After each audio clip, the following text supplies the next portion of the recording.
ఒక 3-4 విషయాలు ఎక్కువ అంటే పోలీసు యొక్క దాని మీద అనుమానం కలిగించే విధంగా లేకపోతే వాళ్ళ మీద ఒక కైండ్ ఆఫ్ ఇంప్రెషన్ కలిగించే విధంగా కొన్ని విషయాలు చెప్పడం జరిగింది. ఒకటి, పోలీసులు పారిపోయారు అక్కడి నుంచి యాక్సిడెంట్ అయిన వెంటనే. 2, ఏంటి ఎస్ఐ దిగిన అప్పుడు అక్కడ ఉన్న వాళ్ళు మాట్లాడుతుంటే సిగరెట్ తాగాడు. 2, 3 వెహికల్లో గాంజా ఉంది. ఎందుకు గాంజా ఉంది? 3, 4 ఎస్ఐస్ తాగిన మొత్తంలో.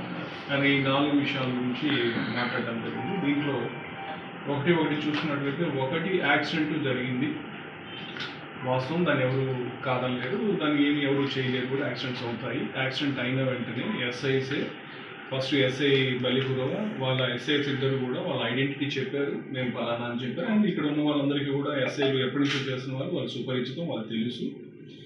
108కి కూడా ఎస్ఐనే కాల్ చేశారు. అండ్ వాళ్ళకి తెలిసిన వ్యక్తులు కూడా ఇక్కడ యాక్సిడెంట్ అయిందని చెప్పి వాళ్ళు తెలిసిన వ్యక్తులకు చెప్పి వెహికల్స్ కూడా తెప్పించారు. 108 వచ్చేంతవరకు చేసేంతవరకు కూడా ఎస్ఐలు అక్కడే ఉన్నారు. అండ్ ఇక్కడ స్టేషన్ నుంచి కూడా ఎస్ఐ అక్కడ వెళ్ళిన తర్వాత ఈ ముగ్గురు కలిసి ఆ క్షతగాతులు ఎవరికైతే ఇంజూర్డ్ ఉన్నారో వాళ్ళందరినీ కూడా అంబులెన్స్ ఎక్కించడం జరిగింది. అంబులెన్స్లో ఎక్కించి 108లో హాస్పిటల్ పంపించడం జరిగింది. అయిన తర్వాత సబ్ ఇన్స్పెక్టర్స్ హాస్పిటల్ కూడా వెళ్ళారు. దానికి మన వీడియో ఎవిడెన్స్ కూడా ఉంది. హాస్పిటల్కి వెళ్ళి అక్కడ వాళ్ళని చేసి దాంట్లో ఒకరికి కొంచెం ఎక్కువగా ఇంజురీ అయిందని అంటే వాళ్ళని వెంకటరమణ హాస్పిటల్కి షిఫ్ట్ చేసేదా కూడా మా ఎస్ఐసి షిఫ్ట్ చేశారు. అండ్ ఎస్ఐ హాస్పిటల్ దగ్గర ఉన్నదానికి కూడా మాకు వీడియో ఎవిడెన్స్ ఉంది. సో దీంట్లో ఎస్ఐలు పారిపోయారు, ఎస్ఐలు తాగిన మత్తులో ఉన్నారు, వాళ్ళు చేశారనేది మటుకు అది పూర్తిగా వాస్తవం.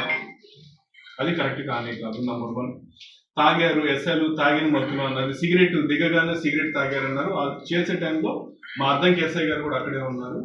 అది కూడా పూర్తిగా వాస్తవం.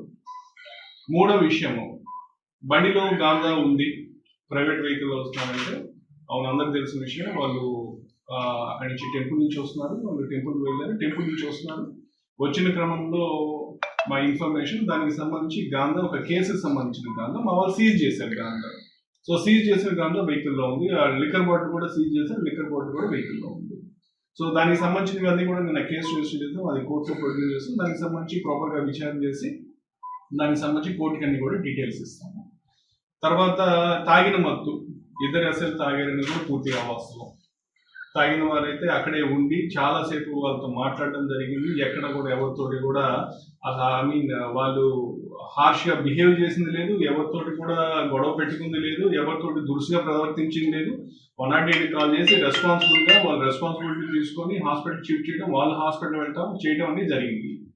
సో ఈ 4 విషయాలు ఏదైతే కొంచెము పోలీసు వాళ్ళ యొక్క దీని మీద చెప్తున్నా 4 కూడా కరెక్ట్ కదా, దవాసం అని చెప్పి తెలియజేస్తున్నాం. అయితే ఇంకా దీంట్లో ఈ ప్రైవేట్ వెహికల్ అన్నారు, అదన్నారు, అవన్నీ కూడా మనము పోలీస్ అనే వాళ్ళు రకరకాల ఆపరేషన్స్ చేస్తారండి.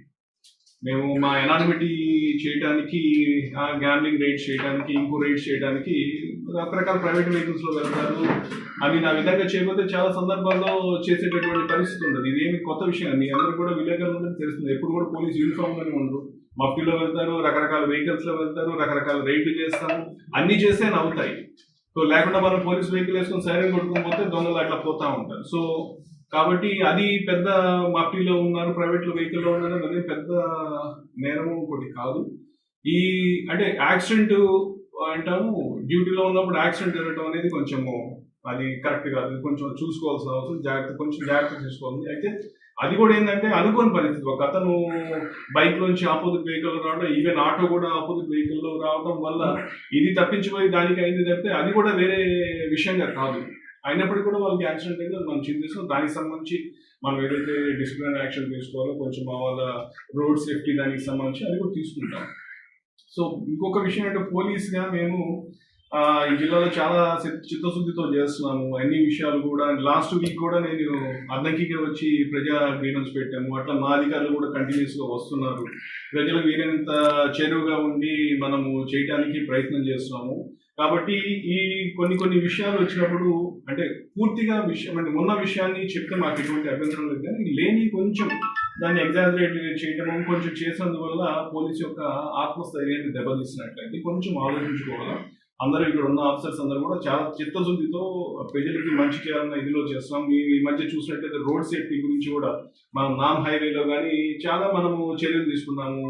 అన్ని ప్రజలకి ఈవెన్ ఇప్పుడు రోడ్డు మీద మనము పెయింటింగ్స్ వేసి ప్రజలకి ఎక్కడ కూడా రోడ్ సేఫ్టీ దానికి సంబంధించి అట్లాగే మనం ఈ మధ్య transformer offences, wire theft offences, property offences చాలా విషయాల మీద మనము శ్రద్ధ పెట్టి చేస్తున్నాము. కాబట్టి దయచేసి ప్రజలందరికీ కూడా కావచ్చు, అందరికీ కూడా కొంచెం ఇటువంటి విషయాల్లో ఉన్నప్పుడు కొంచెం సమయం పాటించి కొంచెం పరిస్థితులు అర్థం చేసుకొని అన్ని విషయాలు కరెక్ట్గా తెలుసుకొని ఏదైనా కానీ దాని గురించి చెప్పినట్లయితే బాగుంటుంది. ఉంది కదా అని చెప్పి మనకు ఉన్న ఆలోచనలు ఉన్న వాటిని టకటగా చెప్పడం వల్ల మళ్ళీ దానికి రకరకాల సమాధానాలు ఇవ్వడం చాలా కష్టం. కొంచెం ప్రజలు కానీ చేసేవారంతా కూడా కొంచెం బాధ్యతగా ఉండాలా, బాధ్యతగా ఇన్ఫర్మేషన్ చేస్తే బాగుంటుంది. అట్లా కాకుండా మిస్ఇన్ఫర్మేషన్ ఇవ్వడం వల్ల ప్రజల్లో తెలియని ఒక మిస్ట్రస్ట్ క్రియేట్ చేసినట్టు అది కరెక్ట్ కాదు. మేము ఒక 10 రోజులు చెప్తుందంటే మేము చాలా కమిట్మెంట్ తోటి చేస్తున్నాము. సో ఇదే విధంగా చేయాలన్న ఇది కూడా ఉంది.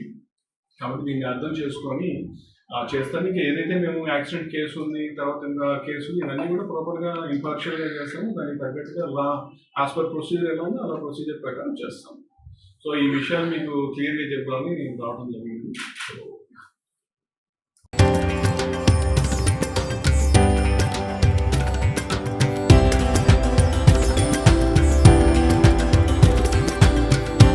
తరతరాలుగా తరగని స్వర్ణ బంధాలు మన మానిపల్లి జ్యువెలర్స్.